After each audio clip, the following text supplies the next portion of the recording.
Welcome everyone to game number 2 between EmpireViolet and mouzThorzain. This is MLG TV with Frodan, and we are in the MLG EU Qualifiers for the winter season. We're going to see if Thorzain can come back into this series. He is down at 0-1 currently. He is the green Terran here in the bottom center, representing mouz Esports, the Swedish player, and of course he is up against a Korean Titan. It is Violet from Empire, and Violet, of course, recently joining Empire as a new recruit, doing fantastic in many international tournaments, and he is definitely, his playstyle in ZVT is very fearsome, just because we've seen his earlier roach abilities and how he's able to really capitalize on his opponent's mistakes. Now we'll have to see if Thorzain actually is going to try to change up the pace. Last game he tried to be a little bit more defensive, more economic minded, but he got punished very, very severely just because he had no units by the time EmpireViolet was at his base. He tried to go for, the greatest build he can get, 3 command centers and 1 marine, just 1. So Thorzain, he's already starting to indicate that he's going to do the same build this game.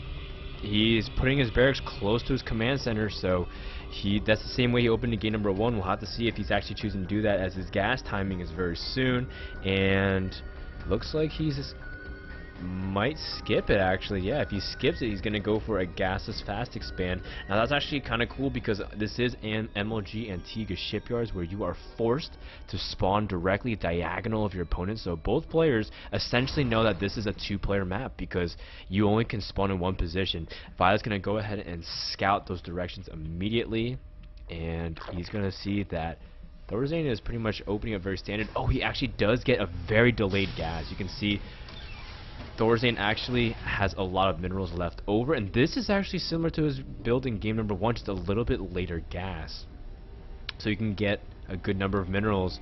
And looks like Thorzain's going to open up the same way he did last game, with a fast command center into a factory. So looks like Violet is going to open up the same exact way as well. Hatchery first into pool and then gas. Might we see a repeat of the same roach aggression from Violet if he sees any open opportunity or opening left by Thorzain? Now again, I want to point out that Violet, that is a normal timing attack from him. He actually didn't get to scout Thorzain too much. He saw Hellions and said, I'm going to make a Roachborn defensively, and all of a sudden just decided to go for a Roach timing, because that's a very, again, a Dongray Gu-esque build, and it's very powerful, and if you drone behind it, you can do some very good economic damage and get ahead in the mid game. But Violet realized that he had an opportunity to end the game because Thorzain wouldn't wall off the top of his natural ramp. So Thorzain, hopefully he can have stronger defense, or if this case he chooses to be aggressive, maybe he can get some good drone kills with early game Hellions, because again, those Hellions are supposed to control the map, get you good positioning, and make sure to really contain Zerg's information that they have on you.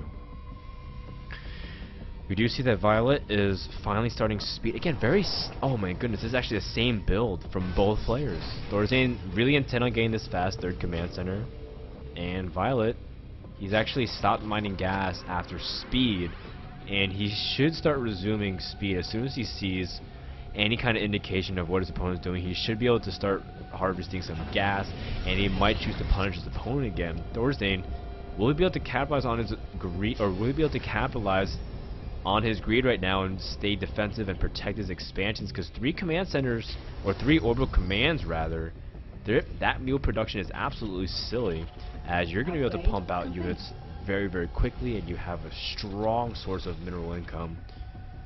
And Thorzain is scouted here by this overlord, and he's going to see, wait a second, a fast command center in the base, and he's going to scout here, and he says, wait, but you also have an expansion. And he can already assume it as an expansion, so he's going for fast 3 command centers. So we see a fast layer from Violet, no fast 3rd hatchery. Usually when a Zerg player sees that quick of an expansion from Terran, they might opt to get a fast 3rd base for themselves, so they can always stay a base ahead. But in this case, he's going for fast layer, and he's going to go for 4 gases extremely quickly. So he's not going to actually try to punch with roaches, but perhaps go for really, really quick mutas and expand behind it. Maybe go for Infestor play, but if he did go for Infestor play, you definitely would see him go for 2 Evo chambers a la Stefano. we'll have to see what Violet ends up doing. He's still joining up very comfortably behind this. Going to go up to around 40 drones in just a couple seconds. Now Thorzain, he does have 2 factories, double Hellion, or actually double Hellion production, and all of a sudden these quad Hellions can mass up and do incredible damage. If you're not careful, Hellions can completely end the game prematurely just because they get by your early game defenses and they just annihilate your entire middle line, and you have an incredible advantage economically. So Thorzain definitely is aware of that, and he's pumping out Hellions very, very quickly. Thorzain still controls the outer portions of this map, just making sure that any kind of units that come out from Violet will not go unpunished or unnoticed. Thorzain still trying to wall off here as those 3 Zerglings try to get information, but they saw more Hellions than normal. They actually saw 6 Hellions. So Violet, when he sees 6 Hellions, he says, okay, wait, I gotta actually react to this.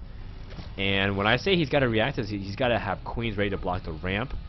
He does have a spire here, but oh my goodness, oh wow, that's a lot of Hellions here from Thorzain, and Thorzain can kill a lot of drones if Violet's not careful. And these drones, oh man, their days are numbered here. It looks like a lot of them are starting to clump up here, and a huge chunk does end up dying. Thorzain will end up running by, and he's not even caring about the spine crawler, just going to run past it. Violet not careful about protecting his ramp. In this game, number 2, the tables have turned.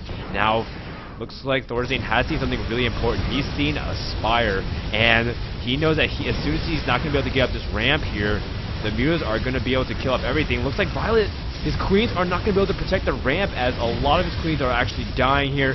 Looks like Thorzain is going to be able to light up every single unit that comes out here, but the mutas should be able to finish off these Hellions if there's any drones left to compensate. Looks like Thorzain just lighting everything up here. Violet losing so many drones. Oh my goodness, the supply is absolutely plummeting. Thorzain's going to be cleaned up here, but well, Violet has 7 drones. Wait, Thorzain has 1 Marine. He's actually got no anti-air, and all of a sudden Thorzain might be able to defend it. Oh, looks like the turret does end up finishing, so Violet will have to evacuate from there. And looks like 2 turrets end up finishing, so oh my goodness. Thorzain actually has nothing to defend back home. He's just making 2 Thors, and Thorzain got really greedy because he was constantly microing his Hellions, and he has nothing back at home. Violet can actually do some serious damage here, but oh man, a Thor doesn't pop out. 2 Thors pop out here, which should mean Violet is going to have to return back home. In fact, he had 1 drone so angry to avenge his brethren that he even brought some Vespene gas to throw onto the Terran army. Unfortunately, that drone cannot really engage in combat. It's very, very fragile. And we do see that every single turret will block the entrance, and Violet will have to call good game, which means Thorzain takes game number 2, and we are going to go to a game number 3 in just a second, guys. This is MLG TV with Frodan. More action is coming up next.